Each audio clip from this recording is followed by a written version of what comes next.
You ever find yourself munching on snacks while binge watching your favorite show? You're not alone.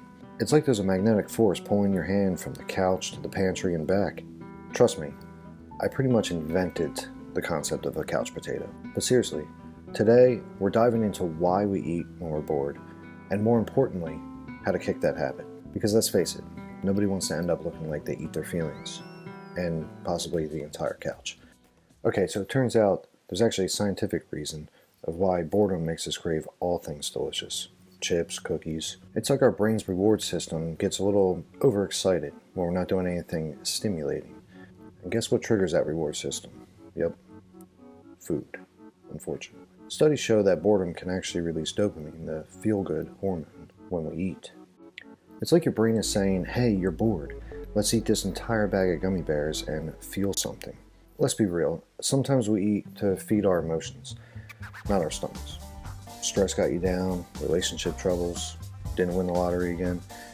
It's like our brain thinks of a tub of ice cream as the answer to all of life's problems. And hey, I'm not judging. We've all been there. But the problem is, emotional eating doesn't actually solve anything. It just leaves us feeling guilty, bloated, and stressed out. Are you really hungry? You need to spot the boredom eating trap. So how can you tell if you're actually hungry or just bored? Well, here's a little trick. Ask yourself, would I eat a plate of broccoli right now? If the answer is no, then congratulations, you're just bored. Another sign is mindless munching. You know, like when you suddenly realize that you've eaten an entire bag of potato chips without even tasting them. That is boredom eating in action, my friend. Put down the fork and distract yourself. So what can you do instead of raiding the pantry every time hunger strikes? Well, for starters, pick up a hobby. And no, scrolling through social media for hours does not count. Try something that actually engages your brain and keeps your hands busy. You could take up knitting, learn a new language, or even start training for a marathon. Alright, maybe start with a 5K. Healthy swaps. Snack smarter, not harder. Now, I'm not saying you have to give up snacking altogether.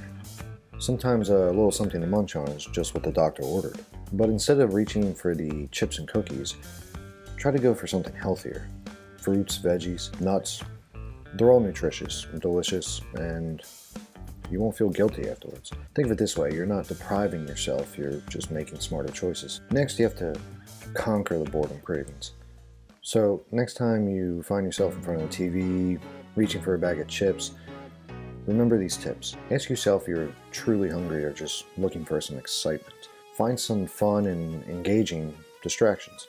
And always keep a stash of healthy snacks on hand. Stay healthy, stay happy. Keep those boredom cravings at bay. And remember, a little bit of what you like never hurt anybody. Just maybe try not to eat the couch. Till next time.